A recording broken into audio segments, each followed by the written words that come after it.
नमस्कार। आज एक बहुत ही गहरे और विचारणीय प्रश्न से शुरुआत करते हैं।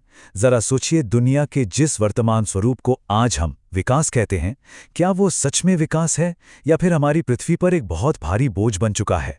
जिसे हम प्रगति का नाम देते हैं, क्या वो वास्तव में टिकाऊ है या फिर हम अनजाने में एक बहुत ही विनाशकारी रास्ते पर चल पड़े हैं? आज के इस विश्लेषण में हम इसी पहेली को सुलझाने का प्रयास करेंगे। आधुनिक अर्थशास्त्र के डेटा और प्राचीन भारतीय दर्शन दोनों के नजरिए से देखेंगे कि जिस सफलता के पीछे आज दुनिया अंधी होकर भाग रही है, कहीं वही हमारी सबसे बड़ी विफलता तो नहीं बन रही। हमारे सामने एक बहुत ही बुनियादी सवाल खड़ा है, बिल्कुल किसी सत्संग में पूछे जाने वाले प्रश्न की तरह। जब विकास का मतलब सिर्फ बेतहाशा धन, बड़ी बड़ी फैक्ट्रियां, हथियार, असीमित उपभोग और सुख सुविधाएं रह जाएं और उसकी वजह से प्रकृति का संतुलन पूरी तरह टूटने लगे, तो क्या हम उसे विकास कहेंगे या विनाश? आज यूनाइटेड स्टेट्स, चाइना और कई बड़े औद्योगिक देश अत्यधिक उत्पादन, रसायनों, प्लास्टिक और जीवाश्म ईंधन की अंधी दौड़ में शामिल हैं। संसाधनों का ऐसा भयानक दोहन हो रहा है, तो क्या इस निरंतर और असीमित आर्थिक विस्तार को सच में प्रगति माना जा सकता है? क्या हम एक ऐसी व्यवस्था का जश्न मना रहे हैं जो खुद हमारी ही जड़ों को खोखला कर रही है? आइए इस तथाकथित विकास के असली परिणामों को जमीनी स्तर पर देखते हैं। 1972 की मशहूर लिमिट्स टू ग्रोथ रिपोर्ट हो या फिर सर्च लातोश और जेसन हाइकल जैसे आधुनिक डी ग्रोथ विचारकों की रिसर्च, ये सब बिल्कुल स्पष्ट चेतावनी दे रहे हैं। पूंजीवाद का ये जो बिजनेस एज यूजुअल मॉडल है, ये पृथ्वी की सहन करने की सीमाओं को बहुत पहले ही पार कर चुका है। इसके सीधे नतीजे हमारे सामने हैं। तेजी से जंगल कट रहे हैं, नदियां जहरीली हो रही हैं, हवा प्रदूषित हो चुकी है और न जाने कितने जीव जंतु हमेशा के लिए लुप्त हो गए हैं। और सबसे बड़ी विडंबना देखिए, इंसान पेड़ों को बचाने के बजाय हजारों रुपए खर्च करके अपने कमरों के लिए एयर प्यूरिफायर खरीद रहा है। इन सब के बीच इंसान का अपना मन भी तो बेहद अशांत हो रहा है। ये सिर्फ डराने वाले आंकड़े नहीं हैं, बल्कि हमारे इकोसिस्टम के पूरी तरह से ढहने के साफ साफ संकेत हैं। अब इस बाहरी पर्यावरण से थोड़ा हटकर हम इस समस्या के आध्यात्मिक मूल कारण की बात करते हैं। भगवद गीता का एक बहुत ही शक्तिशाली श्लोक इस स्थिति को एकदम साफ कर देता है। असल में ये संकट सिर्फ बाहर के प्रदूषण का नहीं है, बल्कि ये अंदर की लालसा का भी प्रदूषण है। आधुनिक रिसर्च और प्राचीन ज्ञान दोनों का निष्कर्ष यही है कि मुख्य समस्या कोई एक देश या केवल अमेरिका नहीं है। असली समस्या है असीम लालच और उपभोग की कभी न रुकने वाली दौड़। जब इंसान अपनी इच्छाओं पर लगाम नहीं लगा पाता, तो वो खुद ही अपने विनाश के दरवाजे खोल देता है। गीता में काम, क्रोध और लोभ को नरक का द्वार कहा गया है। हमारी यही कभी न खत्म होने वाली लालसा इस बाहरी पारिस्थितिक पतन को जन्म दे रही है। यहाँ हमारे सामने दो बिल्कुल अलग अलग विश्व दृष्टिकोण आते हैं। पहला है आधुनिक पश्चिमी नज़रिया, जिसे हम एंथ्रोपोसेंट्रिक मॉडल कहते हैं।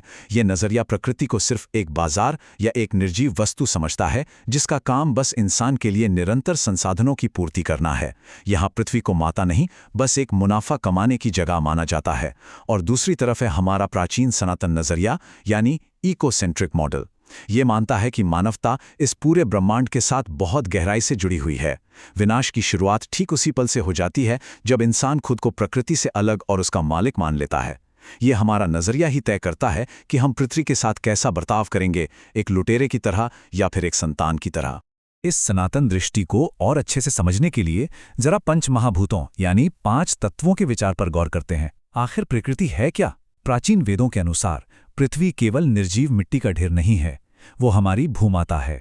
वायु हमारा प्राण है, जल ही जीवन है, अग्नि ऊर्जा का स्रोत है और आकाश चेतना का प्रतीक है। ये पांचों तत्व जीवित और बेहद पवित्र हैं। दिलचस्प बात यह है कि आज का आधुनिक विज्ञान भी धीरे धीरे ये मानने लगा है कि पृथ्वी एक लिविंग सिस्टम है। जब इंसान इन पंच तत्वों का अपमान करता है, इनका बेतहाशा दोहन करता है, तो प्रकृति अपना संतुलन वापस पाने के लिए तीखी प्रतिक्रिया देती है। आज जो भयानक भूकंप, सूखा, बाढ़, महामारियां और जानलेवा गर्मी हम देख रहे हैं, ये कोई आम प्राकृतिक घटनाएं नहीं हैं, बल्कि ये प्रकृति के भारी असंतुलन की वार्निंग बेल है।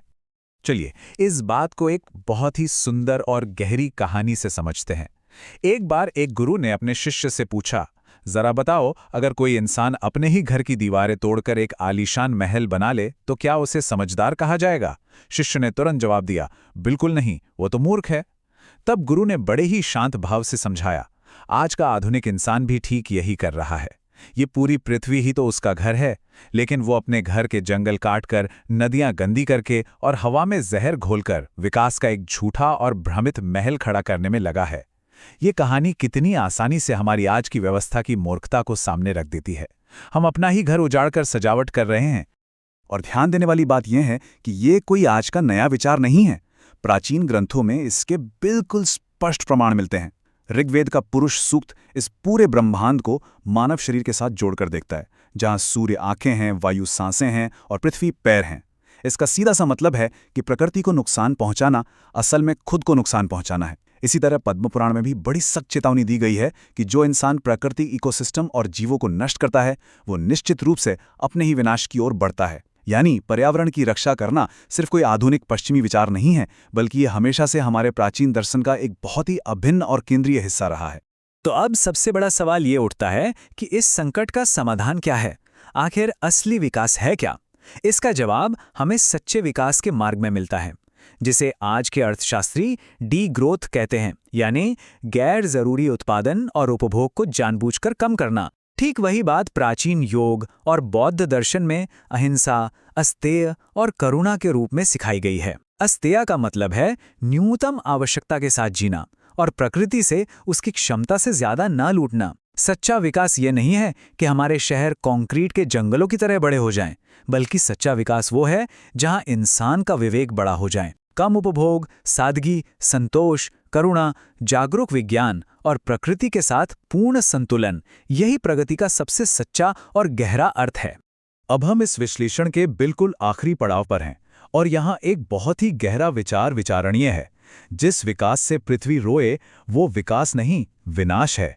और जिस प्रगति से इंसान और प्रकृति दोनों खिल उठें, वही सच्चा धर्म है। आज पूरी मानवता के लिए इससे बड़ा कोई संदेश नहीं हो सकता।